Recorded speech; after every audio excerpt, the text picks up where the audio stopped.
ঘাতকদের কোনোভাবেই মন গলাতে পারেনি শিশু নাফিজ। ঘাতকদের পা ধরে বলেছিল, আমাকে মেরো না। তারপরে মুখে স্কচ টেপ লাগিয়ে দেওয়া হয় তার।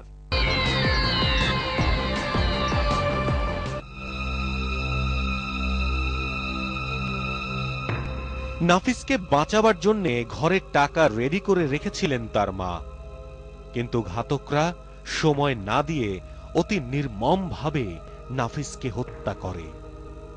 ময়নাতদন্ত রিপোর্টে দেখা যায়, তারা শিশু নাফিজের বুকের ওপর উঠে পা দিয়ে পাড়িয়েছে। শ্বাস রোধ করে হত্যার পর ঘাড় মোটকে দেয়। শিশু শাহরিয়ার নাফিজ কারো শত্রু ছিল না, তারপরও অকাতরে জীবন দিতে হয়েছে তাকে।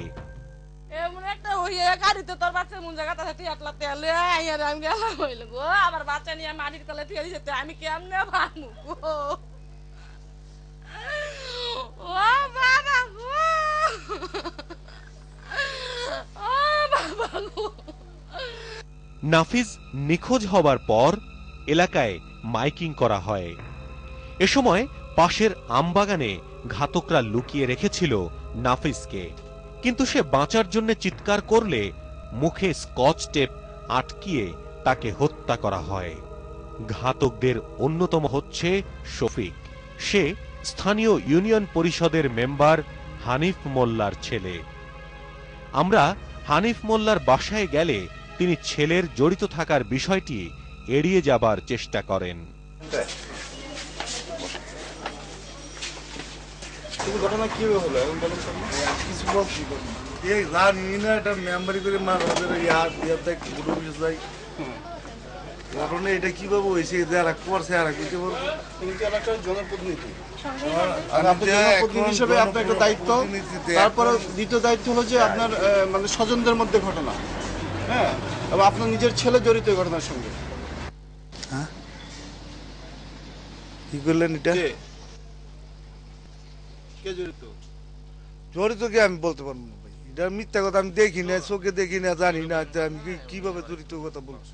পুলিশের হাতে যারা আটক হয়েছে তাদের কি আপনি চিনেন? এখন যারা আটক হয়েছে নাম হচ্ছে তাকে চিনি। আপনি মনে হয় তারা এই কাজ করতে পারে? আমার মনে হয়, আমি দেখিনি, আমার মনে হয় না, আমি দেখিনি, আমি জানি না। কিন্তু ওই যে লাশ তো ছেলের নাফিসের লাশ পাওয়া গেছে ঠিক আপনার ঘরের ঠিক পিছনে ওই সাইডে, এই জায়গা এখানে পাইছে। আমি নিজে গিয়ে দিয়ে পরে আমি শিরা হাত দিয়ে দেখলাম, ছেলের হাত দেখলাম যে না, ছেলে মারা গেছে। আসামিদের ব্যাপারে আপনার কোনো বক্তব্য আছে? না না, বক্তব্য নেই। আমার কথা হলো যে অনেক করছে তার বিচার। আসামিরা আপনার কি হয়? আসামিরা কি হয় আপনার যারা আটক আছে পুলিশের হাতে? এই গ্রাম পাশে আছে, মনে করেন যে বাড়িটাকে চাচাটা এই বাচ্চাদের মধ্যে আছে ডাক্তার বলেন স্যার, কিন্তু এমনি কোনো আপডেট না। আপনার ছেলে আছে এর মধ্যে একজন? আমার ছেলে আছে, এখন ছেলে ধরা পড়ছে, ছেলে আছে। এই ছেলের ব্যাপারে আপনার বক্তব্য কি? ছেলের ব্যাপারে আমার বক্তব্য যদি অনেক করে থাকে তার ওই আইনের ব্যাপারে আইনের যা হয় তা হবে। শাহরিয়ার নাফিজ নিখোঁজ হবার পর এলাকার সাধারণ মানুষ ভয়ে আতঙ্কে তটস্থ ছিলেন কয়েকদিন ধরে। তারা শিশুদের স্কুলে পাঠানো বন্ধ করে দেন, নিজের এবং স্কুলগামী সন্তানের নিরাপত্তা দাবি করেন। পরীক্ষায় সে 49 জনের মধ্যে 10ম স্থান অধিকার করছে। আর আমাদের সাংস্কৃতিক অনুষ্ঠানের ক্ষেত্রে যখন টিচার নাম নিতে শুরু করলো প্লে শ্রেণীতে, তখন শাহরিয়ার নাফিস একমাত্র মানে স্মার্টলি সে দাঁড়িয়ে বলল যে স্যার আমি কবিতা আবৃত্তির জন্য নাম দিব। প্রত্যন্ত গ্রামে অপহরণের পর হত্যা ঘটনায় এলাকার মানুষ বিমর্ষ। তারা চান প্রভাবশালী অপরাধীদের কঠোর শাস্তির মধ্যে আনা হোক।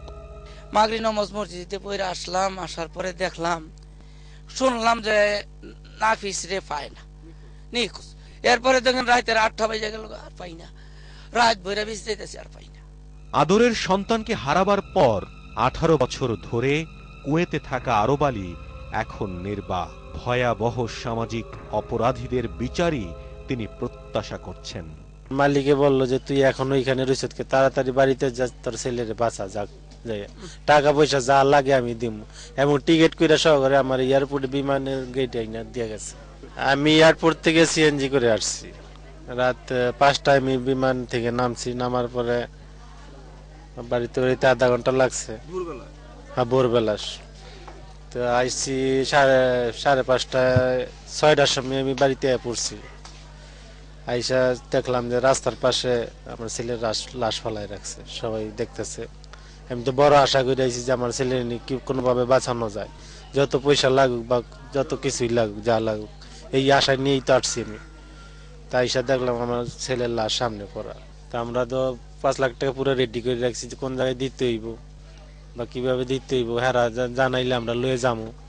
কিন্তু হেরাও সঠিক জায়গা জানায় নাই, আমরা লয়ে যেতে পারিনি। আমরা তো মনে করছি টাকার জন্য যদি অপহরণ করে থাকে তো হেরা একটু জায়গা দেখাইব, কোন জায়গায় পয়সা দিলে হেরা নিতে পারবো বা কিছু। ঘাতকদের কথা শুনবো, তবে তার আগে নিচ্ছি দিগন্ত অনুসন্ধানে আরো একটা